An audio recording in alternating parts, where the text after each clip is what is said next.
Dara ato ang kuan guys. Ato ang kuan.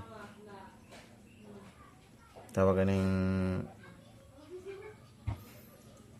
pang anti brownout sa internet sa modem. So kuan ni siya. Modem og Mediacom ang atong ikuanan ni. Mo ni sa 12 AH ni siya, 12 volt 12 AH. So walo siya ka battery.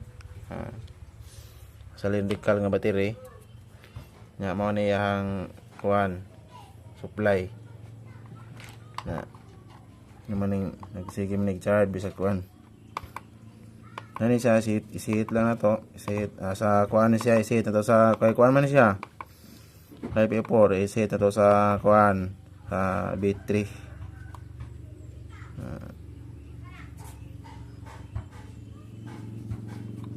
Isit sa battery.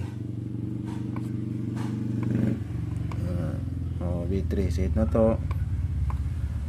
Ayun. Kuan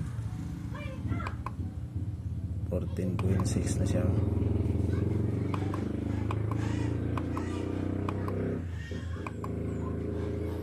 Dapat 14.4 ni siya guys.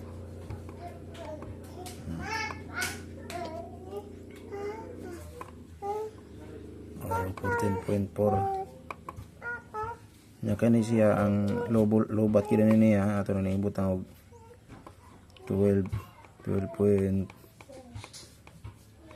di man din makuan dai 11.5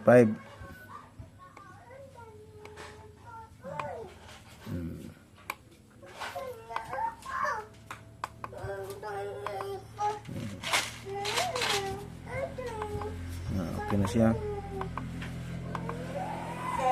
battery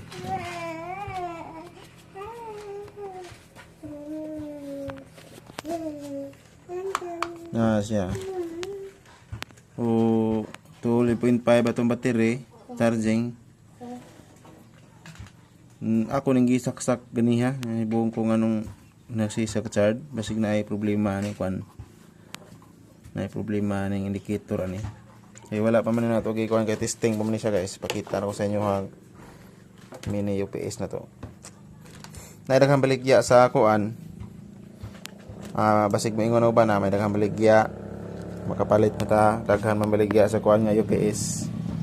Amin nyo guys gikan sa kodinha pod ako lang ipasabot ninyo gikan sa kodinha nga nana nga mga UPS dili gid siya magkuan usahay makatiming kagubaon ay dili siya magdugay kani siya magdugay ni siya kung imo lang ni tarungon siya mo abot ni siya og kuan 5 atos 7 ka tuig kining gidugayon ani baterya taas man cycle ng baterya ni dugay ni siya maguba basta ampingan lang dili lang gamitan og lain mga gamit kung 4 UPS lang siya kay gamay man siya nga load o dugay ni siya maguba kay sa unless mo palit ka tong mga UPS nga mga kuan dali ra siya maguba nakasuway ko na ako mga UPS ana dagko kayo miliampere ibutang ana nga pagtan-aw repeater re tulo ra ka battery usay upat tulo duha usay upay klaro battery gagmay kaayo so mao na siya nga kani nag-decide ko nga mag-assemble na ko ng ani aron sure ball o mao ni siya so atong isaksak na ko sa nos kurente pagkani siya magpirmira ni siya saksak sa kurente ug mo-burn out siya ang katong imuhang Mediacom og ang modem or sa imong ikuan diha i-direct lang mo sa 12 volt ana naman siya kuan kasi ako na siya ang gikuan daan kung dili ba siya baliktad para Mediacom na kay mao man request ato ang customer sa customer na to o mao ni siya so ay saksak na nako mo taas ang voltahe ani saksak na ko ayon dagan ang voltahe na niya guys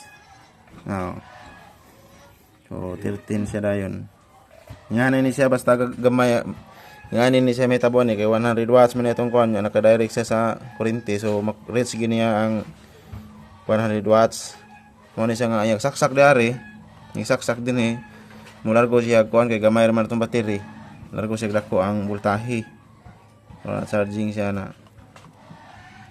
charging Pero kung naani problema guys, halimbawa na problema na mga error ako ra po mo kana ni ayo. Nani sa BMS na kana active balancer atong gipamutangan ni mo ni wani sa kurat automatic ni sa mo trip off kung naay problema. Mo ni ato ang UPS sa mga modem or sa halimbawa kani siya ang i-drive niya modem og mijakon. Ang i-drive niya.